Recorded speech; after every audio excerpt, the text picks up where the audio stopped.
Do you want me to look at the camera? Whatever you're more comfortable in. I'll ask you questions, and then if you could repeat them back to me, because we'll cut out my questions and then just have you talking.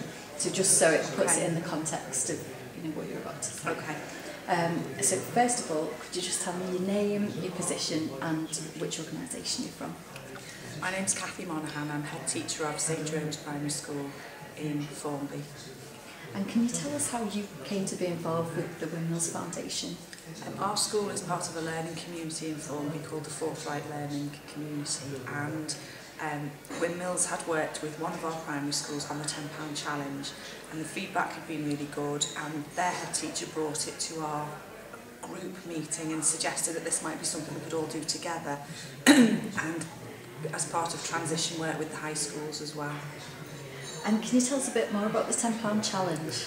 And the £10 challenge was a scheme whereby the children were given the idea that they would have £10 and they would use that £10 to make a difference in their local community. Well, it didn't have to just be in their local community, actually, it was to make a difference. And they were given the criteria by which they had to work, so they had to make sure it was a sustainable project, they had to make sure it made a difference, they had to try and be innovative and come up with something other than just the usual things they might do.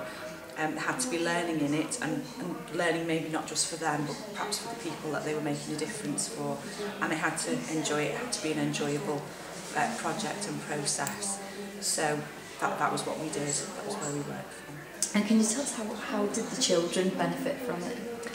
The children got huge benefits from it. I think firstly it was the opportunity to take part in something that none of them had ever really taken part in before, because the difference between the fundraising that they do in the school and the £10 challenge was it wasn't just about raising loads of money, it was what are you going to do? If you are going to raise money, that's fine, but what are you going to do with it? You can't just give somebody money.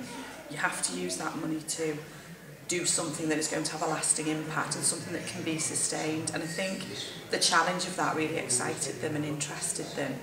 They also had the opportunity to work fairly independently in the sense that they made decisions about what they were going to do and how it was going. They planned the project themselves, and they had support from, again, people they might not normally work with. The students from home were facilitators and were guides rather than standing at the front teaching them, and the older pupils from the high schools, again, there's that connection with them because they're nearer to their age than perhaps I would be, for example. So it was an opportunity for them to learn and to be in school but to be doing something completely different, which they really loved.